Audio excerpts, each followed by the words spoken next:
Welcome back to the Fright Night Film Fest and Fandom Fest in Louisville, Kentucky. This is Strebo here with you from MutantVille.com. I am very honored today to be joined on this episode of MMA Mutants by the one, the only, Black Belt Jones, Mr. Williams himself, the star of Hot Potato, the man that inspired so many martial artists across the world, Mr. Jim Kelly. Thank you very much. Thank you. Thank you for joining us, sir. Nice talking to you. We hope you're enjoying the convention so far. Oh, yeah, it's nice. I'm back in my home state. I was born here in Kentucky. I was born in Paris, Kentucky. Actually, my home was Millersburg, Kentucky. The reason I was born in Paris was because Millersburg is such a small city, a population of 600 people, and they didn't have a hospital there, so my mother had to go to Paris, Kentucky to have me. So, but my hometown is Millersburg, Kentucky. Population 600 people, maybe 2 stoplights, and it's the place. But also, this con is right here in Louisville, Which is the home of? Home of several interesting people: Muhammad Ali, Wesley Unseld, a great basketball player. But I also played football at the University of Louisville. I attended University of Louisville on a 4-year football scholarship. I went there my freshman year, then I transferred to a different school. But I played football at the University of Louisville, and at the same time, Wesley Unseld was there. He was the basketball star of Kentucky at that time, so he went to University of Louisville. But also to tell you about this is the reason that both myself and Wesley, we went to University of Louisville was because the SEC wasn't integrated at that time. That's where the University of Kentucky is in the SEC. And scouts had been scouting me for my last 2 years of high school. They used to come down from UK and scout me, my football games. And they also scouted, the basketball scouts scouted Wesley Unseld for basketball. And when we graduated, I won't tell you the year, but when we graduated from high school, UK was very interested in signing both of us. West for basketball, like I said, myself for football, but the SEC wasn't integrated. So we chose to go to University of Louisville. And about a year later, maybe a year or 2 years later, they integrated. The SEC was integrated, but we had already, we were already in the college by then. But they wanted both of us, UK. All right, got that out. It's interesting how that starts sometimes. Yeah. Well, why don't you share with us your personal growth as a martial artist? How did that all come about? What styles did you originally start in? Originally, I started with instructor by the name of Parker Shelton, and so happened this falls back into Kentucky too. I started in Lexington, Kentucky. I was living in Lexington at the time, and I started with Parker Shelton. He opened up a karate studio in Lexington, and it was Okinawa Shorin-ryu style, more of a sort of rigid power style, similar to Japanese style. Japanese Shotokan, similar, a little bit different. So that was my first system, and I went as high as green belt with Parker Shelton, and then I eventually got my black belt in San Diego from Sergeant Leroy Edwards, Marine Sergeant Leroy Edwards. I got my black belt in Okinawa Shorin-ryu style, and after that I got involved with other systems, Okinawa Te with Master Gordon Dorvasola, and he's the one that really got me out there, got me ready to fight as a black belt in the big tournaments. And in 1971 I won the International Middleweight Karate Championship, and I've studied several different systems. My latest thing has been, I started studying 1990, I think it was 1990, in the garage of Hoist Gracie. Hoist Gracie. Legendary Gracie clan. Yeah, I figured that I better learn some grappling. And Bruce and I talked about, Bruce was very heavy into mixed martial arts. And from talking to Bruce, told him one day, I got to learn me some grappling. So I thought about that, and I said, okay, I'm going to learn some grappling. So it was about 1990, I said, I'm going to go and study with some of the best grapplers around. So I searched and searched and searched, and I came to the conclusion at that time, and maybe even now, the Gracie's brothers were the guys to go to, and I was right. So I started training with Horace Gracie, Hickson Gracie, and Hoyler Gracie, and we were training in their garages. They didn't have an academy yet. So then they opened up their academy in Carson, and I was trained there with Horace and Hickson and Hoyler. So that has been my grappling experience. And I love it because I did kicking and punching for so many years, and I knew that I needed some grappling experience though, because when you get on that ground, you're in trouble if you don't have some type of grappling experience. You don't want to go down there, but hey, no kicker or puncher wants to go down there, but it's a good chance you might go down there. And if you go down there, you got to be ready, especially if you're dealing with a grappler. Very good point, sir. Well, that brings up an interesting point because you talk about your own personal evolution, and you had the good fortune, or the foresight rather, to both work with Bruce Lee. I don't know if you did any training with him, but also you had the vision to see what was going on with the Gracies and to understand the practicality of the Brazilian Jiu-Jitsu style and study with that. Do you think what pioneers such as yourself and Bruce Lee did in moving away from the traditional martial arts, do you think that helped move martial arts as a whole, our understanding towards more practical aspects of martial arts, and what eventually grew and became mixed martial arts? Because you broke away, you had already started to incorporate like boxing footwork, Muhammad Ali and that kind of thing, and you even use, there's a video of you fighting on YouTube. I don't know if you know this. It's one of your fights, and you've got a nice right hand lead stance, and you're using a good snappy jab and side kick and all those things.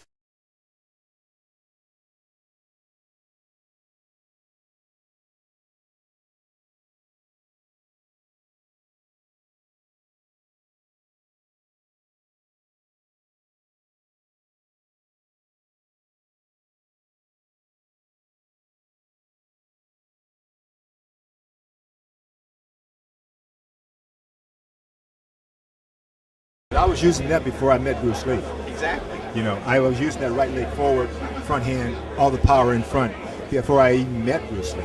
And to go back a little bit, when I first moved to Los Angeles, I talked to this great karate champion, and who I trained in my system, Okinawa Shorin-ryu, and because my instructor said, well, you look up so-and-so when you get to LA and talk to him, maybe you guys can work out together. So I called the particular champ, and he said he was involved with some other stuff. He didn't have that much time to train, so he said the only two people in Los Angeles to talk to is Bruce Lee or Master Gordon Dorvasola. Those are two guys. Don't go to anybody else.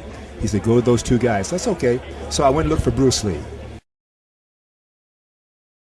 And I went down to Chinatown looking for Bruce. I couldn't find his school, and I found out he had already left, closed the school down, and gone to Hong Kong. So I was trying to make contact with Bruce Lee in 1969, but he had left. I think it was 69, but he had left. So I wanted to train with him very badly. So he left, and I went to the other gentleman, Master Gordon Dorvasola. But again, I was fighting my right leg forward because that was my power. My back knuckle strike, my front hand strike was very quick. Bruce, when I was training with Bruce, we used to do prearranged stuff. We never went all out sparring, but we used to do prearranged and work on technique. And when I was in Hong Kong, so Bruce said, "Damn, Jim, who taught you that front hand strike?" Or some people call it back knuckle jab, whatever you want to call it. It's a front hand strike, similar to a boxer's jab. Yeah. So Bruce said, "Jim, who taught you that back fist, that front hand strike?" I said, "Master Gordon Dorvasola." He said, "Oh yeah, okay." He said, "You know what? You got the quickest jab I've ever seen, quickest back knuckle I've ever seen of any martial arts. You got the quickest." I said, "Come on, Bruce, don't bullshit me. You got the quickest jab I've ever seen." He said, No, Jim, I've never seen anybody throw that front hand that fast, really." So that was an incredible compliment from Bruce Lee. Since I'm telling you this, I just might well tell you this too. Another compliment Bruce gave me, and he said, "Jim, you know what?" He said, I told Bruce that I was trying to find him. He says, "Too bad you didn't find me." He said, "Because I tell you right now," he said to me, he said, "Jim, if I had trained you, nobody during that era, or at the time," he said, "nobody at this time, no champion at this time would be able to touch you." I said, what, Bruce? He said, if I had trained you, nobody would have been able to touch you. I said, oh, thanks, Bruce. That's a great compliment. So anyway, we had some interesting conversations. I believe that completely because you had such amazing attributes. You could really see the balance and skill and speed, and recommend to everybody out there to check out that clip on YouTube. In a lot of ways, I see the martial artists of your era, such as Bruce Lee, Joe Louis, Chuck Norris. You guys really started the revolution for what would become mixed martial arts. What you guys clued into, the rest of the world really wasn't aware of the practicality that was hidden inside all the traditional arts until the advent of the Ultimate Fighting Championship in 1993. And even then it changed by primarily introducing Brazilian Jiu-Jitsu to the world. What do you think about the rise of mixed martial arts and how that's affected martial arts training across the world? Well, I know there's so many traditional martial artists that I talk to personally. They hate mixed martial arts. They say it's killed their business. I know, that's what they're telling me. That's not my personal opinion. But I've had so many traditional martial arts instructors come to me and say, hey, nowadays, Jim, the only thing kids want to know is they come to my studio, my my traditional karate studio. They come to me and they walk in the door. The only thing they want to know, how quick can you teach them how to choke somebody out? How quick can you teach them how to break somebody's arm? And they say it's killing them. I don't know. I don't have a school right now, so I don't know. That's what my friends are telling me. But I think it's all good. I think it's all good. Traditional martial arts is great. Mixed martial arts is great. But it's two different. It's not. I hate to say it's two different types of martial arts. Because I was doing basically mixed martial arts. Bruce Lee was doing mixed martial arts. Joe Louis did mixed martial arts. There's no difference to us. We've been involved with that stuff. The boxing part of it, the footwork part of it, the grappling part of it. So to me, it's just something that's natural, And I think it's tough sport though.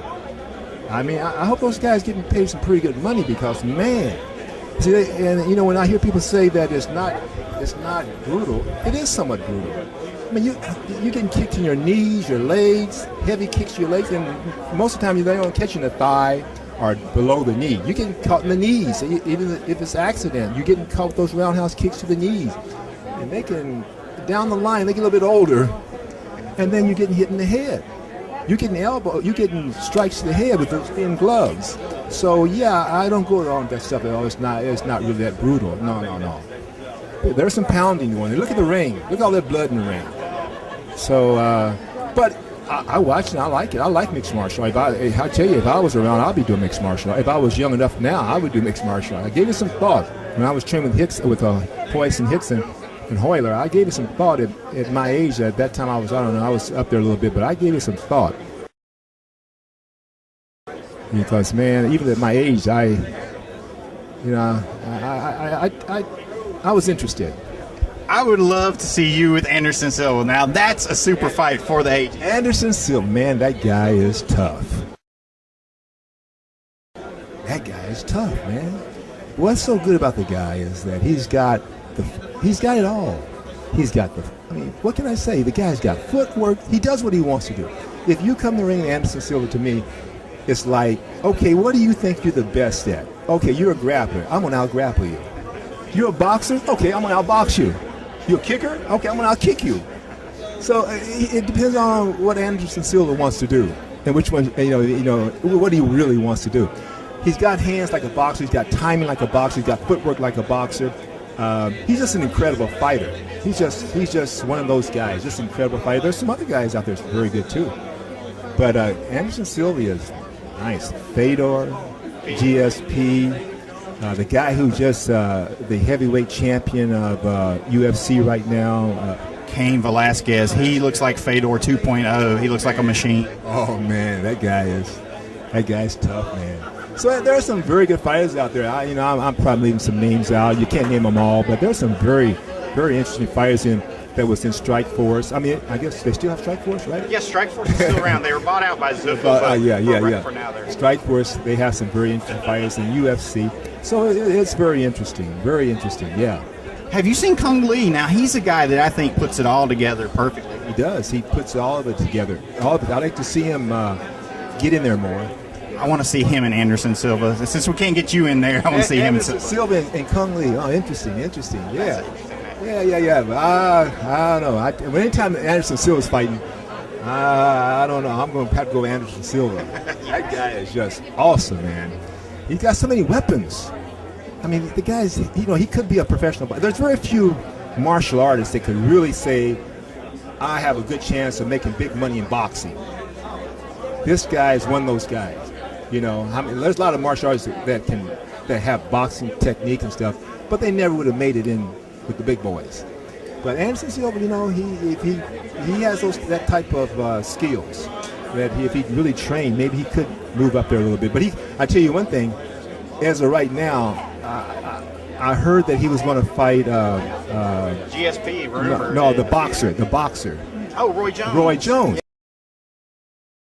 Yeah, that was for years. Yeah. Anderson, I don't think you want to fight Roy Jones hand to hand. I don't think you want to do that.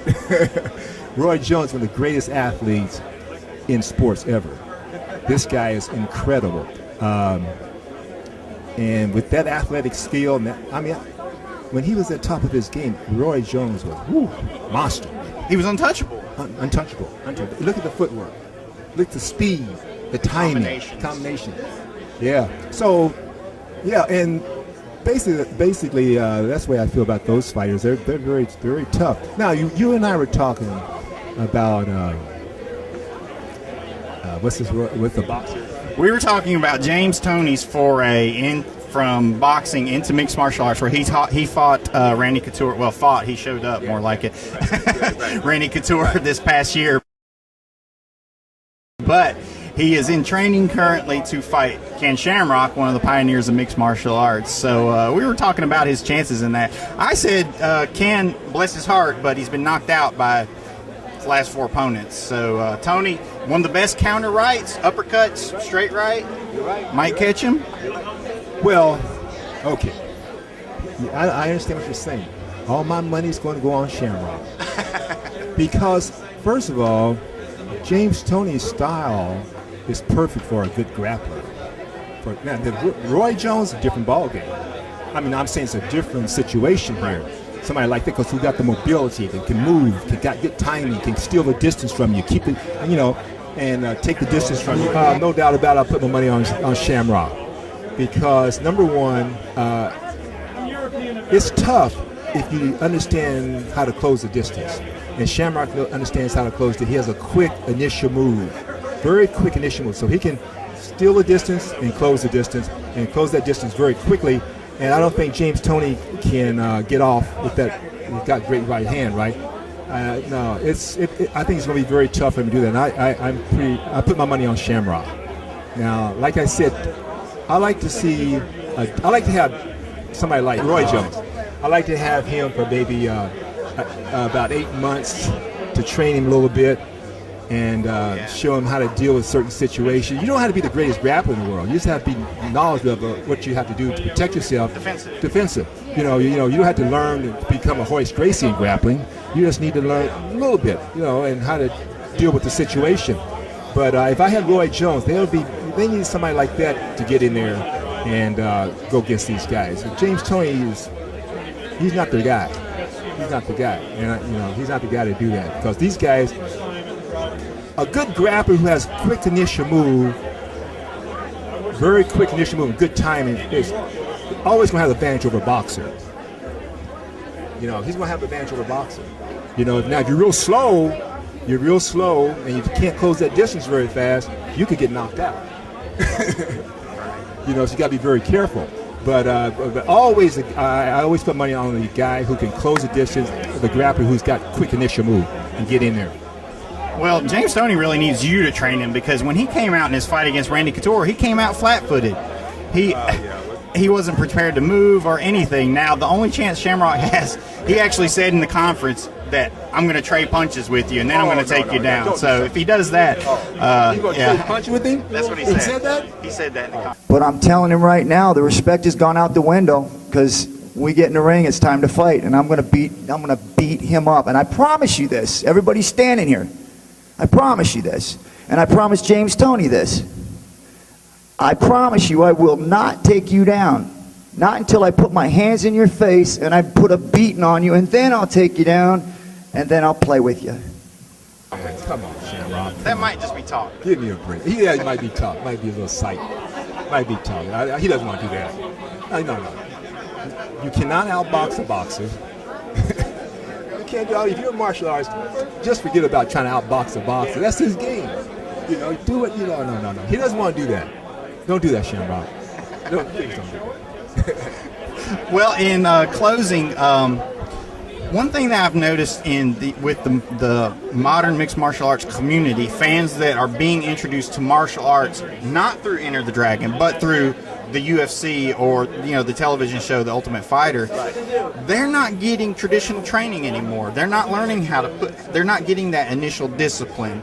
They're not learning from those traditions passed down. They're going straight in and hitting pads and kicking pads and learning the sprawl and learning the grappling. And in a lot of ways, they look down on traditional martial arts and think that it's useless. Do you think there's still value in the traditional martial arts that these modern mixed martial artists are losing out on? Yes, I do. I really do, because just the spiritual value, the philosophy, the spiritual value, the foundation of footwork and balance. It's you look back and you see some of the great karate champions. You go all the way back to they all came through traditional martial arts. I just name a few. I know quite a few, but I'll name a couple. For example, Benny Yukitis was a traditional mixed martial artist. Then kickboxing came along. Then he went into kickboxing. And I'm sure if he was around when mixed martial arts, he would have gone into mixed martial. But he had that background from traditional karate. Another fighter, Joe Louis, he had traditional background. He was a traditional martial art champion, just like Benny Yukitis was. They had that background. But then when kickboxing came along, he went to kickboxing. He comes to the body. Watch. He comes over. Watch. He comes over the top. See exactly. He's got it now. He's going to come to the body. A vicious right hand. Vicious right hand to the body. And Bill Clark stops the fight. Whatever. They make the adjustment. Like some people say to me, well, Bruce Lee didn't fight in tournaments because he couldn't use his technique. No, that's not true. Bruce Lee would have made the adjustment to fight in point karate championships. If he wanted to, he could make the adjustment. A couple of people were his students who were point karate champions. They studied with Bruce Lee. But when they came to point karate tournaments, they made the adjustment.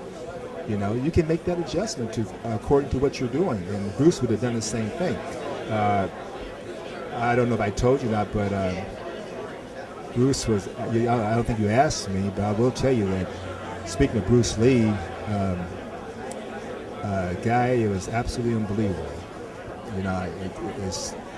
So many people don't know how great he was.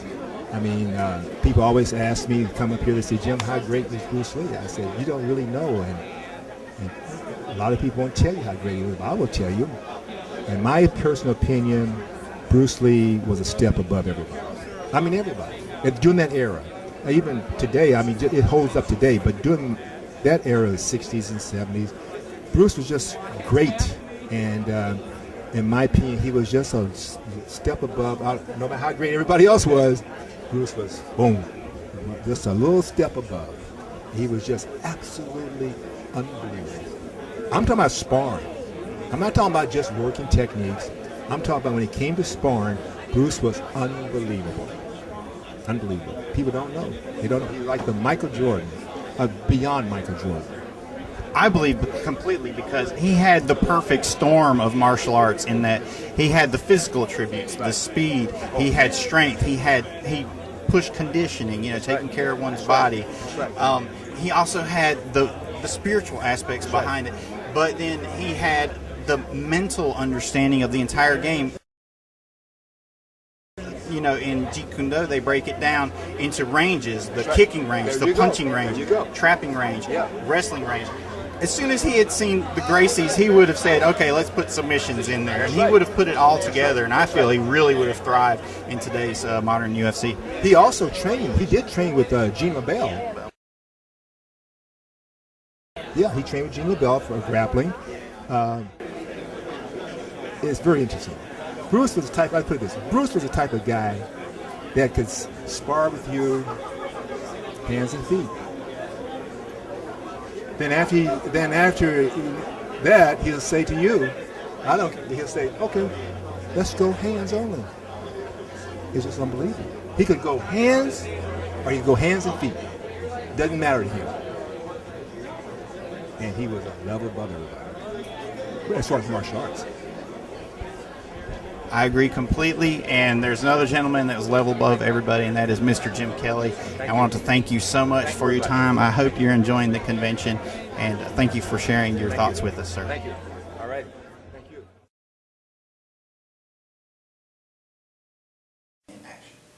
You're watching Mutant TV.